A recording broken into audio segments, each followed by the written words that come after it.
ঘুমের ঘোরে বারে বারে জোরে জোরে ক্লান্তিহীনভাবে শান্তিপূর্ণভাবে নাক ডাকাকে যদি সুখে থাকা বলে আপনি মনে করে থাকেন, তাহলে আই এম সরি, আপনি একদম ভুল করছেন। সম্মানিত সুধীবৃন্দ, আসসালামু আলাইকুম। আমি ডাক্তার মোহাম্মদ আরিফ মুরশেদ খান, নাক কান গলা ও হেড নেক সার্জারি বিশেষজ্ঞ। আপনাদের সামনে আবারও হাজির হয়েছি নাক ডাকার সমাধান নিয়ে কথা বলার জন্য। নিউ ইয়র্কের মেমোরিয়াল স্লোয়ান ক্যাটারিং ক্যান্সার সেন্টারের, যেখানে কিনা আমাদের হুমায়ুন আহমেদের কোলন ক্যান্সারের প্রাথমিক চিকিৎসা হয়েছিল, সেই সেন্টারের হেড নেক ক্যান্সার ডিভিশনের প্রধান ছিলেন প্রফেসর অশোক সাহা। প্রফেসর অশোক সাহার একটা সুন্দর বক্তব্য আছে, ফর্মুলা অফ 20, মানে একটা 20-এর ফর্মুলা তিনি দিয়েছেন। তিনি বলছেন, দেখো ভাই, তুমি যত ভালো করে লেকচার দাও না কেন, তোমার লেকচারের মাত্র 20% লোক তোমার লেকচারের মাত্র 20% 20 মিনিটস পর মনে রাখতে পারবে, এরপরে আর কিছুই মনে থাকবে না।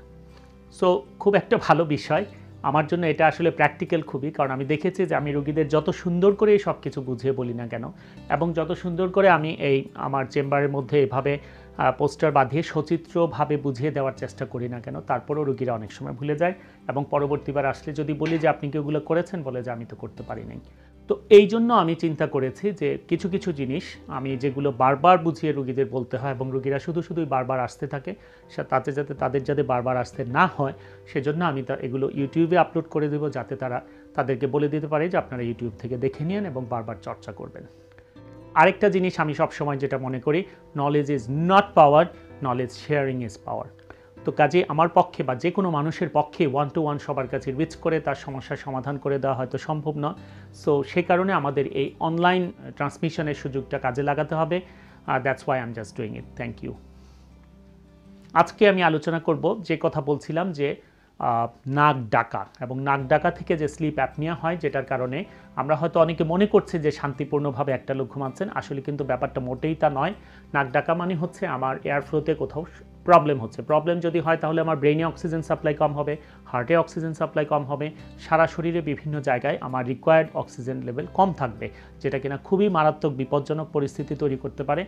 সেটা নিয়ে আমি ডিটেল বলবো না, আমি একটা সহজ সমাধানের কথা বলবো, বিশেষ করে যারা সার্জারিতে যেতে পারবেন না বা যারা সার্জারিতে যেতে ইচ্ছুক নন, বয়স্ক মানুষ যারা সার্জারির জন্য একেবারেই উপযুক্ত নন, এবং অন্যান্য কারণগুলো, যেমন একটা ইম্পর্টেন্ট কারণ হচ্ছে স্থূলতা।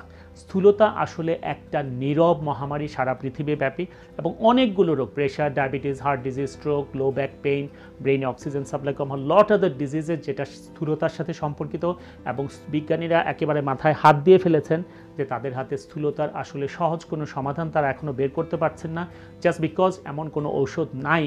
কোনো রকম পরিশ্রম ছাড়া, আমি আবারও বলছি, আপনারা বোঝার চেষ্টা করুন, কোনো রকম পরিশ্রম ছাড়া শুধুমাত্র ওষুধ সেবন করে স্থূলতা থেকে বাঁচা যাবে এমন কোনো পদ্ধতি এখনও পর্যন্ত আবিষ্কৃত হয়নি। তো যাই হোক, আমরা যেটা বলছিলাম যে স্থূলতা একটা বড় কারণ এই নাক ডাকার সমস্যার, এবং সেটার জন্য আমাদের সবাইকে চেষ্টা করতে হবে স্থূলতা কমানোর জন্য, সেটা আমি অন্য একটা ভিডিওতে বলার চেষ্টা করব। আর এখানে যে জিনিসটা আমি স্পেশালি আপনাদের বোঝাতে চাচ্ছি, এই যে দেখেন, নাক ডাকার একটা অন্যতম প্রধান কারণ হচ্ছে আমরা যখন চিত হয়ে শুয়ে থাকি, তখন কিন্তু আমাদের জিহ্বা এবং কোমল তালু, অর্থাৎ আলা জিহ্বা যেখানে আছে সেগুলো, এবং জিহ্বা পিছনে শুয়ে থাকতে থাকতে সেগুলো পিছন দিকে পড়ে যায়, তখন সেগুলোকে ঠেলে আমাদের মুখ দিয়ে বা নাক দিয়ে যে শ্বাস যাওয়ার, সে যাওয়ার পথটা বাধাগ্রস্ত, এবং সেগুলোকে ঠেলে যাওয়ার পথে যে একটা টার্বুলেন্স বা ঘূর্ণির সৃষ্টি হয়, সেটার কারণে কিন্তু নাক ডাকার সমস্যাটা তৈরি হয়। তো একটা সহজ সমাধান হচ্ছে একটু কাত হয়ে শোয়ার চেষ্টা করা এবং মাথা দিকে একটু উঁচু করে, বাঁকা করে উঁচু করে রাখা। সেটার ব্যাপারে আমি আর একটু ডিটেল আরেক জায়গায় বলবো। তবে কাত হয়ে শোয়ার ব্যাপারে যে কথাটা আমরা সবসময় বলছি যে এই কাত হয়ে শো, তোমার নাক ডাকার জন্য তো পাশে ঘুমানো যাচ্ছে না, কিন্তু কাত হয়ে শুলেন, কিন্তু একসময় তো তিনি আবার চিত হয়ে চলে আসবেন। তো সেটা প্রিভেন্ট করার জন্য আমরা একটা সহজ সমাধানের কথা আপনাদেরকে বলে দিচ্ছি, সেটা হচ্ছে এই টেনিস বল টেকনিক।